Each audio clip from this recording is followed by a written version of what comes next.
I thought the old piano was nothing more than a dusty relic no one cared about. I had no idea that the moment I sat down and pressed those keys, I had unknowingly triggered a chain of events that would expose a theft so breathtaking in its cruelty that I still have trouble believing it actually happened to me. The piano belonged to my grandmother. So did I, in every way that mattered. Let me take you back to the beginning. Not to the night everything fell apart, but to the long, quiet years that came before it. The years I spent believing that love and family were the same thing. They are not. I know that now. But then, in those soft-lit days before the truth came crashing through every wall I had built, I believed in the goodness of people I should have feared. My grandmother, Elspeth, had raised me from the age of 6. My parents died in a car accident on a November morning that I can barely remember. Only the color of the sky that day, a bruised and swollen gray, and the smell of the hospital corridors, antiseptic and grief pressed together into something permanent. After that, it was just Elspeth and me in the tall Victorian house on Larkspur Lane, with its squeaking third stair and its wallpaper the color of old cream, and its kitchen that always smelled of cinnamon and something deeper, earthier, like the inside of a cedar chest. She taught me to read music before I could read words. Every Sunday morning, before the church bells began, she would lift me onto the piano bench beside her, and we would play together, her hands weathered and certain, mine small and fumbling. The piano was a Bosendorfer, dark mahogany and impossibly beautiful, a piece she had inherited from her own mother, who had brought it from Vienna in 1948. It was not simply an object, it was a living part of the house, a presence. When the afternoon light fell through the west window and hit its lacquered surface, it glowed like amber. I grew up in that house. I did my homework at the kitchen table while Elspeth made soup. I learned to drive in the alley behind the garden. I had my first heartbreak on the front porch, aged 17, crying into a cup of chamomile, while my grandmother sat beside me and said nothing, only placed her hand over mine, warm and steady as the earth itself. When I went to university, I came home every weekend. When I graduated and got my first job as a junior archivist at the city's historical library, I moved into a small apartment 3 streets away, close enough to walk to Sunday dinners without a coat in summer. The house was everything. The piano was everything. And Elspeth, with her silver hair pinned up loosely and her reading glasses perpetually perched on her nose, with her laugh that started quiet and built into something enormous, was the axis around which my entire life turned. I should tell you about Clara. I should have told you about her earlier, because that is where this story really begins. Not with the piano, not with the legal documents I would eventually find, but with the day my grandmother hired a live-in housekeeper because her hip had been giving her trouble, and her doctor had said she needed help around the house. I had offered to move back in. Elspeth refused. "You have your own life, Anna," she said, in that tone she used when a discussion was finished. "I won't have you putting it on hold for an old woman's hip." So Clara came. Clara Beaumont, 53 years old, with a round face and quick hands, and a manner so efficiently warm that I felt almost guilty for noticing the calculation behind it. She arrived in March with 2 suitcases and a small potted fern, and settled into the spare bedroom at the end of the hall with remarkable ease, as though she had always known the layout of the house. At first, I liked her. She cooked well, kept the rooms immaculate, and seemed genuinely fond of my grandmother. She remembered how Elspeth took her tea, learned which radio programs she preferred in the afternoons, and never intruded when the 2 of us were together. I noticed her watching the piano sometimes, not with longing exactly, but with a kind of focused attention that I mistook at the time for appreciation. I should have paid more attention to her hands. They were always clean, always folded carefully in her lap when she sat, never idle. Later, when I understood what she had been doing during those months, I would think back to those hands and understand that stillness, that deliberate composure, as the stillness of someone who is waiting, someone who has already decided and is only watching for the right moment. Elspeth's health declined slowly through that first winter. Nothing dramatic, a fogginess that came and went, a reluctance to climb stairs, days when she stayed in bed past noon and seemed to have trouble placing names to faces she had known for decades. Her doctor called it age-related cognitive changes, mild and manageable. I called it grief, the slow kind, the kind that doesn't announce itself, but simply settles into the body like cold into old wood.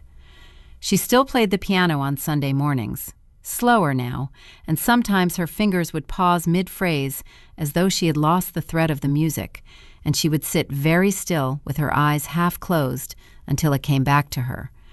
I sat beside her on those mornings the way she had once sat beside me, my hand near hers, ready but not reaching. The Bosendorfer held its pitch perfectly. It always had. Clara was always nearby on those mornings, dusting the bookshelves, adjusting the curtains, moving through the room on quiet feet. I told myself she was simply doing her job. I told myself a lot of things that year. It was a Thursday in late October when I first noticed something was wrong. I'd come by after work to drop off some documents Elspeth needed signed.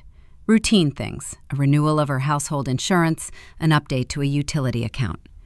I let myself in with my key and found the kitchen empty and the radio off, which was unusual.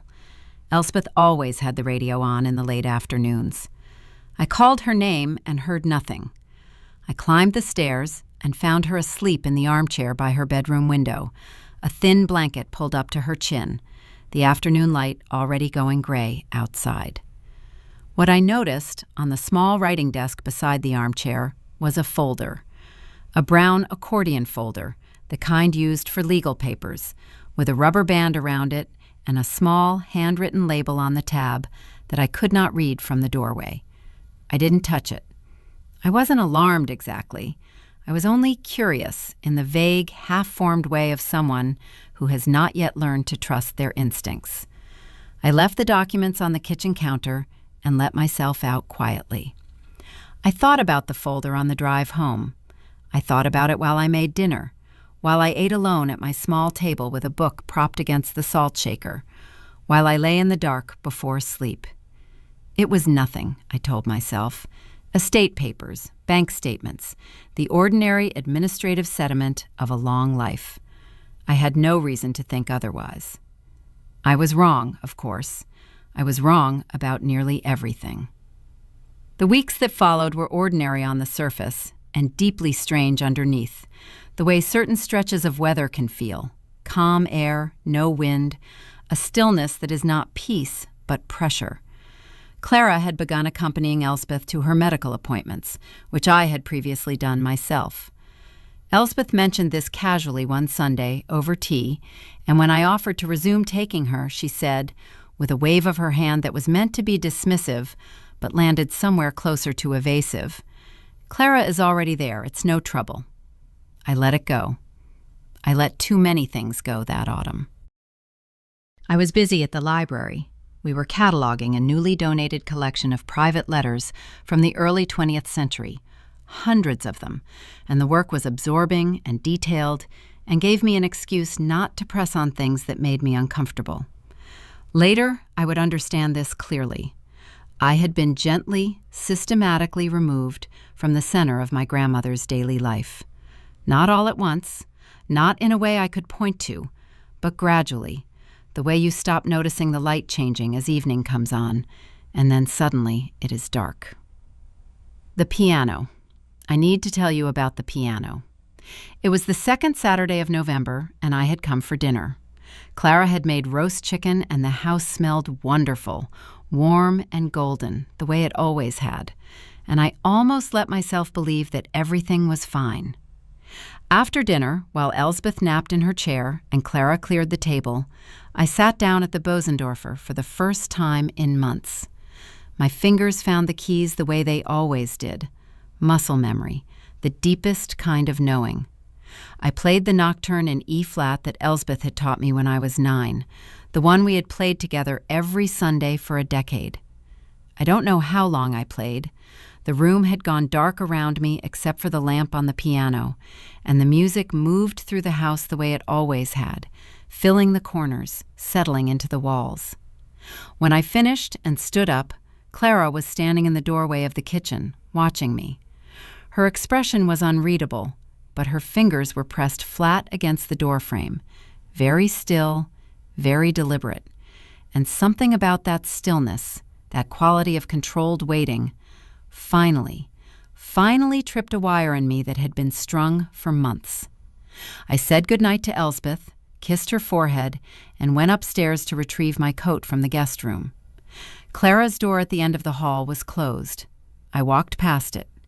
I reached the guest room. And then I heard it. Not loud. Not a shout or a crash. A voice. Two voices. Low and careful, the way people speak when they are being deliberately quiet but cannot quite contain urgency. I stopped. The words were muffled through the door, but one phrase came through clearly, in Clara's voice, precise and unhurried. The power of attorney goes through next week. After that, it's straightforward. I stood very still in the darkened hallway with my coat folded over my arm and my heart doing something terrible and rhythmic in my chest. And I understood. Not everything, not yet, but enough. Enough to feel the floor shift beneath me. Enough to know that what I had taken for months to be mild unease had been, the whole time, the correct and measured response of a person standing at the edge of something catastrophic. I did not go back downstairs. I did not confront anyone. I walked down the hall on feet that felt very far away, descended the stairs, said a second, briefer goodbye to my grandmother, who was half asleep, and patted my hand with her eyes closed, and walked out into the cold November night. In my car, I sat for a long time without starting the engine. The streetlight above me made a small orange circle in the darkness. My breath fogged the windshield. Power of attorney. The words had the specific weight of legal language, precise and irreversible, and I knew enough from my work in the archives to understand exactly what they meant. Whoever held power of attorney over my grandmother had the legal authority to act in her name, to sign documents, to make financial decisions, to sell property, to sell the house, to sell the piano. I drove home in a kind of controlled shock, the kind where your hands are steady on the wheel and your mind is moving very fast, and everything that seems solid about your life is quietly rearranging itself into a new and terrible configuration. By the time I reached my apartment, I had made two decisions. The first was that I was going to find out exactly what had been done in my grandmother's name, and by whom. The second was that I was going to do it quietly, carefully, and without showing my hand until I knew everything. I sat at my kitchen table with a glass of water I didn't drink and a notepad I didn't open, and I thought about Clara's hands. Always clean, always folded, always still. And I thought about the brown accordion folder by the armchair. And I thought about the way Elspeth had waved her hand when I offered to take her to her appointments, that gesture that wasn't dismissal, but evasion.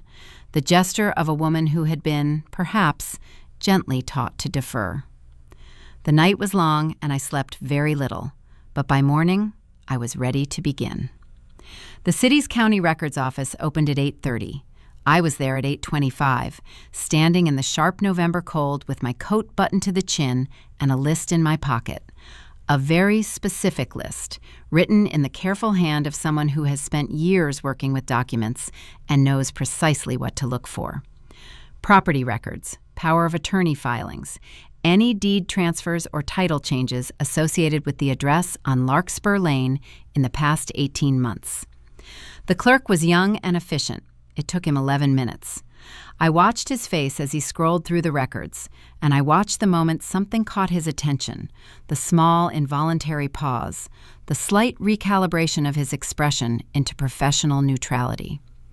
He printed the results and handed them to me without comment, and I took them to a chair by the window and read them in the gray morning light. The power of attorney had been filed 6 weeks ago. The named agent was Clara Beaumont. The document bore my grandmother's signature, or something that looked very much like it, and had been witnessed by a notary whose office I did not recognize, in a part of the city my grandmother had no reason to visit. But it was the second document that made my hands go cold. It was a deed of transfer dated 3 days prior, transferring ownership of the Bosendorfer piano, listed as an asset of assessed value, described in the precise language of probate inventory, to a private party whose name I did not recognize. The piano had already been sold.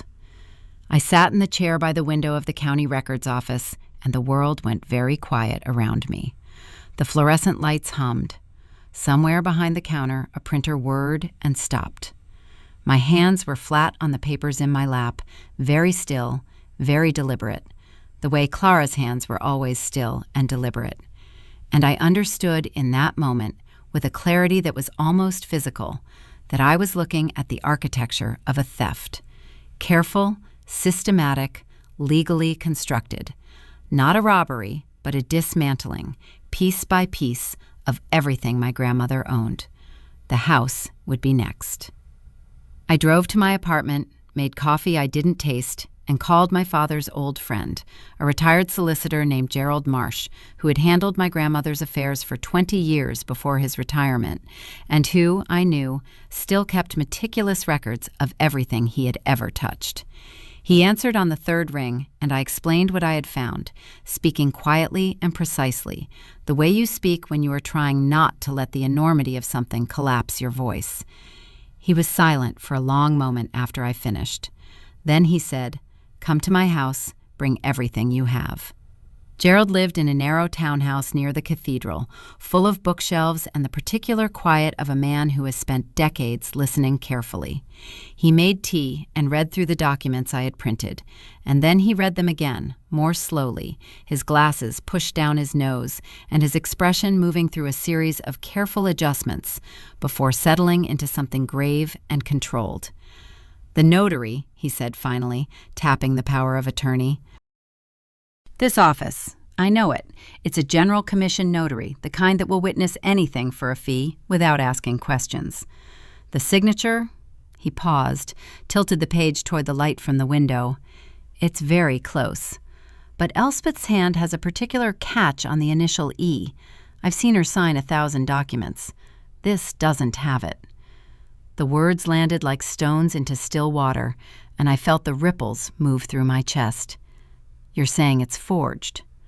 "I'm saying it's worth examining by a handwriting expert," he said carefully, "and I'm saying that a power of attorney signed while the grantor may have diminished cognitive capacity, without independent legal advice, with no family member present, that is a document with very significant procedural problems." He set down his teacup and looked at me with the steady regard of a man who has delivered difficult news many times and has learned to do it with both honesty and care. "Anna, this woman has been very thorough. She has had months, but she has also made mistakes. The notary, the speed of that asset transfer, the isolation strategy. These things leave traces. And the piano? An asset transfer of a Bosendorfer would require independent valuation for probate purposes. If she bypassed that, there's a paper trail that will work against her." I drove back to Larkspur Lane that afternoon. My plan was simple. I needed the accordion folder from beside Elspeth's armchair. I needed to know what else was in it, what other documents had been prepared, what other signatures had been gathered. I let myself in with my key at 2 o'clock, when I knew Clara took her afternoon rest. The house was quiet in the particular way of winter afternoons, the radiators ticking, the gray light pressing against the curtains, the smell of the morning's coffee still faintly present. Elspeth was awake, sitting in her armchair by the window with a book in her lap and her reading glasses on. She looked up when I came in, and her face opened into the smile that had been the whole of my world for 30 years. "Anna," she said, warmly and clearly, and I felt a flood of relief so sharp it was almost painful. She knew me. She was present. She was here. I sat on the footstool beside her and took her hands in mine. I had rehearsed this conversation 20 times in the car. I had decided on directness, not performance, on questions, not accusations. I asked her about Clara. I asked her, gently, whether she remembered signing any papers recently. I asked her about the notary.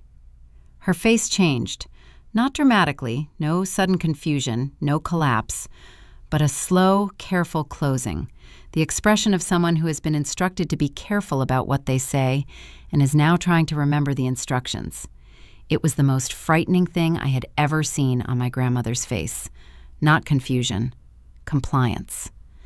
"Clara helps me with the paperwork," she said, in a tone that was smooth and just slightly rehearsed. "It's all very straightforward." The accordion folder was gone from beside the armchair. I found it 40 minutes later, not by searching, but by accident, when I went to the kitchen to make tea and reached for the cabinet where Elspeth kept the biscuit tin, and instead pulled open a drawer that had always held kitchen linens, and found it there, wedged at the back beneath a folded tablecloth. Why it was there, I couldn't say. Perhaps moved hastily. Perhaps Clara had been interrupted. Perhaps it had simply been placed somewhere it would not immediately be found. Whatever the reason, it was there, and my hands were steadier than I expected as I lifted it out. I carried it to the kitchen table and opened it. Inside were 7 documents. I read them all, standing at the table in my coat because I had not taken it off, and by the time I reached the 7th, I understood the full scope of what Clara Beaumont had been building during her months in this house. The power of attorney was the foundation. On top of it, she had constructed a framework of financial rerouting so precise it was almost elegant. A new bank account opened in my grandmother's name, through which the household income was being redirected. A revised will, prepared by a solicitor I had never heard of, that left the house on Larkspur Lane, its contents, and my grandmother's savings to a charitable organization that, when I looked it up on my phone right there in the kitchen, had been registered 6 months ago, with Clara Beaumont listed as its director. And beneath that, at the bottom of the folder, a valuation report for the Bosendorfer. Not the independent probate valuation Gerald had mentioned, but a private assessment commissioned by Clara herself at less than a third of the instrument's actual market value. The charitable organization was a fiction. The will was a theft. The piano was gone. I stood in my grandmother's kitchen in the gray November light, and I let myself feel it, fully, for exactly 30 seconds. The sick, vertiginous weight of it, the violation, the rage, the grief. I let it move through me like weather, and then I put it down, the way you set something heavy on the ground before you can pick up something else. I took photographs of every document with my phone, replaced them in the folder, put the folder back beneath the tablecloth, closed the drawer, and made the tea. I brought 2 cups into the sitting room and talked to Elspeth about nothing. The library, a novel she was reading, the weather coming in from the west.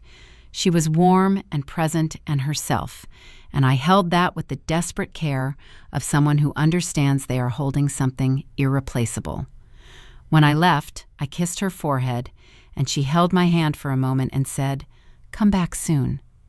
"I will," I told her, and I meant it as a promise to both of us. I called Gerald from the car and told him what I had found. He was quiet for a moment, and then he said, "Right. I'm calling a colleague tonight, someone who specializes in elder financial abuse, and tomorrow morning we're going to the police." The next 7 days moved with the specific momentum of legal machinery once it is set in motion. Slow at first, then inexorable. Gerald's colleague, Dr. Priya Menon, reviewed the documents I had photographed and within 48 hours had filed an emergency application to have the power of attorney suspended pending investigation. A police financial crimes officer was assigned to the case. My grandmother's GP was contacted and asked to submit cognitive assessments. The bank accounts were frozen. Clara did not know any of this was happening. She continued to cook Elspeth's meals and keep the house clean and accompany her to appointments, maintaining the precise, patient rhythm of someone who believes they have already won and is only waiting for the final papers to clear. On the Thursday of that week, I came to the house unannounced in the mid-morning while Clara was at the shops. I had Gerald with me and Dr. Menon and a woman from the police financial crimes unit named Detective Sergeant Webb, who had the quiet, observational manner of someone who has heard every variation of this story and is not surprised by any of it. We sat with Elsbeth at the kitchen table with the recorder running, and Dr. Menon asked her questions, careful, specific, non-leading, about the documents she had signed, about who had been present, about what she had been told. My grandmother answered slowly and with effort, and what emerged, piece by piece, was a portrait of a process designed from the beginning to exploit her trust and her failing memory. Clara had waited until Elsbeth's more confused days to present documents for signature. She had told her they were routine household forms. She had introduced the solicitor as a friend who was helping to organize everything.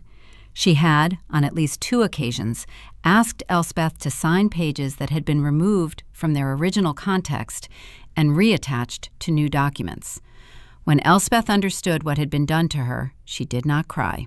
She sat very straight in her kitchen chair with her hands flat on the table, and I saw in that posture the same upright composure she had always had, the kind that comes not from coldness, but from a deeply rooted sense of dignity. And she said very quietly, "I want her out of my house." Clara came back from the shops at 11:45 to find Detective Sergeant Webb and a uniformed officer in the kitchen, Gerald at the table with his briefcase open, and me standing by the window with my arms at my sides. She stopped in the doorway with the shopping bags in both hands, and I watched her face cycle through surprise, then calculation, and then very quickly a composed and practiced sorrow that she deployed like a tool. "I don't understand what's happening," she said, and her voice was soft and bewildered and entirely false. "I have only ever tried to help Elspeth. We have a relationship. She trusts me. Whatever Anna has told you—" "Mrs. Beaumont," Detective Sergeant Webb said, in the quiet way of someone who does not need to raise her voice, "I'd like you to put the shopping down and take a seat, please." I watched Clara's hands as she set the bags on the counter, still careful, still deliberate, but the composure was fracturing now, fine cracks running through it, and beneath it was not the helpless confusion of an innocent person, but the specific, calculating tension of someone running assessments, deciding how much to admit, weighing which version of the story still had legs. She looked at me once, only once, directly, and in that look was no remorse, no shame, only the cold appraisal of someone recalculating. I held her gaze and said nothing. There was nothing I needed to say. "I want an attorney," she said. "That's your right," Detective Sergeant Webb said pleasantly. The shopping bag sat on the counter. My grandmother sat at her kitchen table with her hands flat and her chin up, and she watched Clara Beaumont be escorted from the house she had spent 6 months systematically dismantling, and she did not say a word. Neither did I. The Bosendorfer came home on a Tuesday in March, carried by 2 careful men in padded gloves. I watched them set it back in its place beneath the west window, and when they had gone, I sat down on the bench, the worn velvet cushion I had sat on since I was 6 years old, and I put my hands on the keys. Elsbeth came in from the kitchen and stopped in the doorway and looked at the piano for a long moment without speaking. Then she came and sat beside me, her hip pressed warm against mine, her hand settling on the keys to the left of mine, and without discussing it, without choosing a piece, we began to play. The music was imperfect. Her fingers still slowed sometimes, still lost the thread. Mine were stiff with the months that had passed and the tension I had carried in them. But the piano held its pitch, the way it always had. The room filled with sound, and the afternoon light came through the west window and hit the lacquered surface, and it glowed, amber and certain and alive. Some things, I had learned, could be taken. Documents could be forged, assets transferred, trust dismantled by someone patient enough and deliberate enough and willing to wait. But some things held, the knowledge in the hands, the memory in the music, the shape of a Sunday morning that had existed for 30 years and would not be argued out of existence by a notary's stamp or a brown accordion folder hidden beneath a kitchen tablecloth. Elsbeth played to the end of the phrase and let her hands rest. The last note dissolved slowly into the warm air of the room. "There," she said quietly. That was all, but it was everything.